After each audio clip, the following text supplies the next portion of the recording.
Ao todo, foram mais de 60 mil homicídios em 2016. Mais de 70% desses homicídios foram praticados por arma de fogo e mais de 30 mil jovens foram assassinados. Esses foram alguns dos dados divulgados no Atlas da Violência 2018. Entre os piores cenários dos estados mais violentos do país, a Bahia fica em quarto lugar, ficando atrás apenas de Sergipe, Rio Grande do Norte e Alagoas. Em 2016, o Brasil atingiu a taxa de 30 assassinatos para cada 100 mil habitantes pela primeira vez na história. De acordo com o Atlas, nos últimos 10 anos, mais de 500 mil pessoas perderam a vida vítimas de violência no país. Teixeira de Freitas está na lista dos 123 municípios que respondem por 50% das mortes violentas no Brasil. Nós sabemos que essa questão da violência ela é crescente, no Brasil inteiro.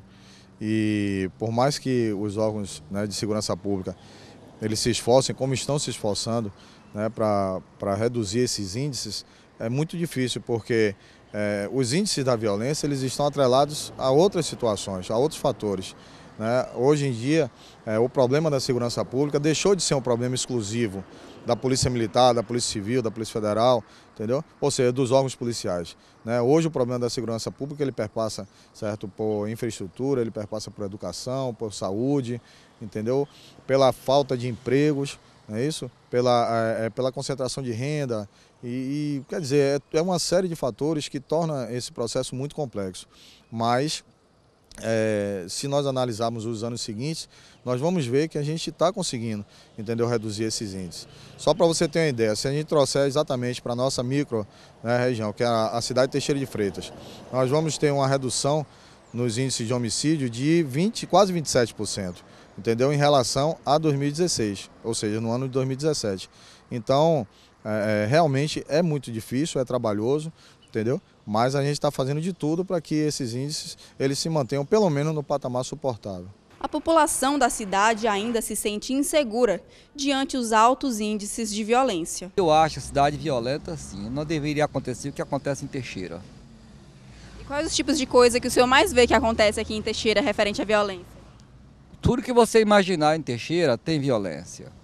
É geral a violência, mas pelo tamanho da cidade eu acho que está muito violenta. A cidade está muito violenta em questão de roubo, em questão de assassinato, principalmente de jovens. Você sai de casa sem a certeza que vai voltar, Teixeira hoje, pelo movimento que ela tem de pessoas que vêm de fora, que a gente está no meio de uma capital muito fluente, igual Vitória, e corre o risco sim que é iminente uma cidade desse porte aqui hoje não ter um índice de violência um pouco acima do normal, É que a gente não é para acostumar com a violência, mas pelo volume de pessoas que tem, é iminente não acontecer o que acontece, roubos, outras coisas. Um viés que também é abordado pelo Atlas é o fato de que as cidades mais violentas são também as que mais sofrem com a falta de saneamento básico, educação e oportunidades de emprego. Ou seja, como reforça também a socióloga Nalva Bogo,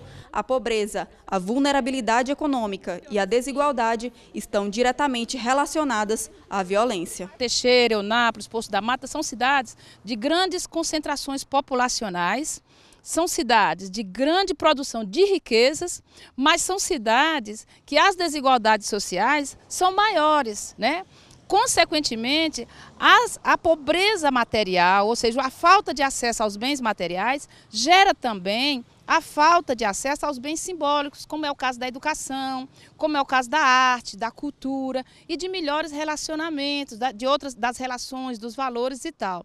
Então, quando você vai observar, por exemplo, tipo Teixeira de Freitas, é uma cidade é um município em que 95% de sua população está na cidade, e só tem 4% no campo, você vai dizer assim, essa cidade então é uma cidade de êxodo rural, é uma cidade de concentração de renda, e é uma cidade de poucas opções para os jovens, de pouca ocupação, é uma cidade em que os pobres, os trabalhadores, têm que dedicar profundamente todo dia ao trabalho e pouco tempo se dedica também aos processos educacionais. Eu estou falando aqui de educação escolar e não escolar, Porque assim, quando o pai, a mãe, a família tem possibilidades de, ao mesmo tempo, trabalhar para prover os bens materiais, mas também tem tempo de conviver com os filhos, tem tempo de ensinar os filhos o que é certo, o que é errado, o que você pode fazer na sociedade, o que não pode, que normas, que regras a gente precisa seguir, que respeito nós podemos cultivar, que valores nós podemos cultivar. Então, se você pensar isso, nesse tempo que a família precisa ter, então nós vamos entender que pode ser que a violência diminua. Então, assim, ó, aí depois, isso é a educação familiar, é a educação da sociedade. Ao mesmo tempo, nós temos a educação escolar. Grande parte dessa população que é envolvida em violência, que são violentados ou que são violentos, grande parte delas não tiveram acesso à escola. E quando tem acesso à escola, a escola não é de qualidade. A escola não leva em conta todas essas nuances que essas pessoas têm.